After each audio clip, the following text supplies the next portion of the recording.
അസ്സലാമു അലൈക്കും വറഹ്മത്തുള്ളാഹി. മൈ ഫിനാൻഷ്യൽ ഡയറീസിൻ്റെ 3ാമത് എപ്പിസോഡിലേക്ക് സ്വാഗതം. ഇന്ന് പറയാൻ ഉദ്ദേശിക്കുന്നത് ഒരാളുടെ ജീവിതത്തിൽ കടം ശീലമാകാനുള്ള എലമെൻസുകളെ കുറിച്ചാണ്. ഒരാൾ വളർന്നു വന്ന സാഹചര്യം, അവൻ്റെ കുടുംബ പശ്ചാത്തലം, അവൻ മാതൃകയാക്കുന്ന കുടുംബത്തിലെ മുതിർന്ന ആളുകളുടെ സാമ്പത്തിക അച്ചടക്കം, വീട്ടിൽ ഉപയോഗിക്കുന്ന പദപ്രയോഗങ്ങൾ, നമ്മൾ ദരിദ്രരാണ്, നമുക്ക് അത് സാധിക്കില്ല, ഇങ്ങനെയൊക്കെയുള്ള പദപ്രയോഗങ്ങൾ, അതോടൊപ്പം നിരന്തരം കടം വീടാനുള്ള പ്രാർത്ഥനകളും, ഇതൊക്കെ ഒരു പക്ഷേ ഒരാളുടെ ജീവിതത്തിൽ കടം അട്രാക്റ്റ് ചെയ്യാനുള്ള കാരണങ്ങളായി മാറിയേക്കാം. വീട്ടിൽ നിന്ന് നിരന്തരം കടം, ദാരിദ്ര്യം, ബാങ്ക് ലോണ്, പലിശ ഇങ്ങനെയൊക്കെ കേട്ട് വളർന്ന ഒരു കുട്ടിയുടെ ഉപബോധ മനസ്സ് അത്തരം കാര്യങ്ങളെ അവൻ്റെ ജീവിതത്തിൽ അട്രാക്റ്റ് ചെയ്ത് അത് അവൻ്റെ ജീവിതത്തിൽ പ്രകടമാവാൻ സാധ്യത കൂടുതലാണ്. വീട്ടിലേക്ക് ഒരു വിലപിടിപ്പുള്ള ഒരു ഉപകരണം വാങ്ങുന്ന സമയത്ത് അതിനു വേണ്ടി എങ്ങനെ പണം സേവ് ചെയ്ത് സമ്പാദിച്ച് വാങ്ങാമെന്നതിന് പകരം അത് എങ്ങനെ ലോൺ കിട്ടും, അല്ലെങ്കിൽ ആരിൽ നിന്ന് അതിന് വേണ്ടുന്ന പണം കടം കിട്ടുമെന്ന് ചിന്തിക്കുന്ന, അങ്ങനെ ചർച്ച ചെയ്യപ്പെടുന്ന ഒരു വീട്ടിലെ കുട്ടി മുതിർന്നു കഴിഞ്ഞാലും ആ ഒരു ശീലം അവനിലുണ്ടാവാൻ സാധ്യത വളരെ കൂടുതലാണ്.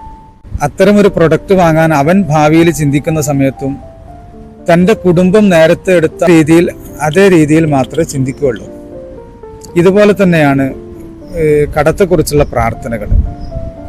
ഞാൻ നിങ്ങളോട് ഇത് കണ്ടുകൊണ്ടിരിക്കുന്ന നിങ്ങളോട് നീല നിറമുള്ള ആനയെക്കുറിച്ച് ചിന്തിക്കരുത് എന്ന് ഞാൻ പറയുമ്പോൾ തീർച്ചയായും നിങ്ങളുടെ മനസ്സിലേക്കൊരു നീല നിറത്തിലുള്ളൊരു ആനയുടെ ചിത്രം മനസ്സിലേക്ക് വരും.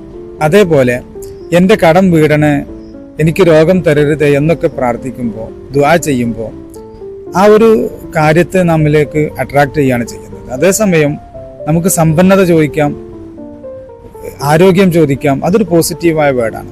നെഗറ്റീവായ പദങ്ങൾ പരമാവധി നമ്മുടെ പ്രാർത്ഥനകളിൽ നിന്ന് അകറ്റി നിർത്തുക. നമ്മൾ നിരന്തരം പറഞ്ഞുകൊണ്ടിരിക്കുന്നത്, കേട്ടുകൊണ്ടിരിക്കുന്നത്, അനുഭവിച്ചു കൊണ്ടിരിക്കുന്നതൊക്കെ നമ്മൾ സ്വയം സംസാരിച്ചു കൊണ്ടിരിക്കുന്ന കാര്യങ്ങൾ നമ്മിലേക്ക് അട്രാക്റ്റ് ആവുമെന്നാണ് ആധുനിക മനഃശാസ്ത്രജ്ഞർ പറയുന്നത്. ചുരുക്കത്തിൽ ഒരു വ്യക്തിയെ ആദ്യമായി കടം വാങ്ങാൻ പ്രേരിപ്പിക്കുന്നത് അയാൾ ജനിച്ചു വളർന്ന സാഹചര്യം, കുടുംബ പശ്ചാത്തലമൊക്കെ ആയിരിക്കാം. പിന്നീട് ആദ്യ കടത്തിൽ നിന്ന് ലഭിക്കുന്ന ഒരു ഹാപ്പിനെസ് അത് രണ്ടാമതും മൂന്നാമതും പിന്നീട് വാങ്ങുമ്പോൾ ഓരോ തവണയും ആ ഹാപ്പിനെസ് ലഭിക്കുകയും അത് അവനിൽ ഒരു ശീലമാവുകയും ചെയ്യാണ് ചെയ്യുന്നത്. അവസാനം ലഹരി പോലെ ഒരു അഡിക്ഷനായി മാറുകയാണ് ഈ കടം എന്ന് പറയുന്ന ശീലം. അതിൽ നിന്ന് മാറണമെന്ന അത്യാഗ്രഹവും ദൃഢനിശ്ചയവും മനസ്സുണ്ടെങ്കിൽ എത്രയും പെട്ടെന്ന് കടത്തിൽ നിന്ന് മോചിതനാവാൻ സാധിക്കും.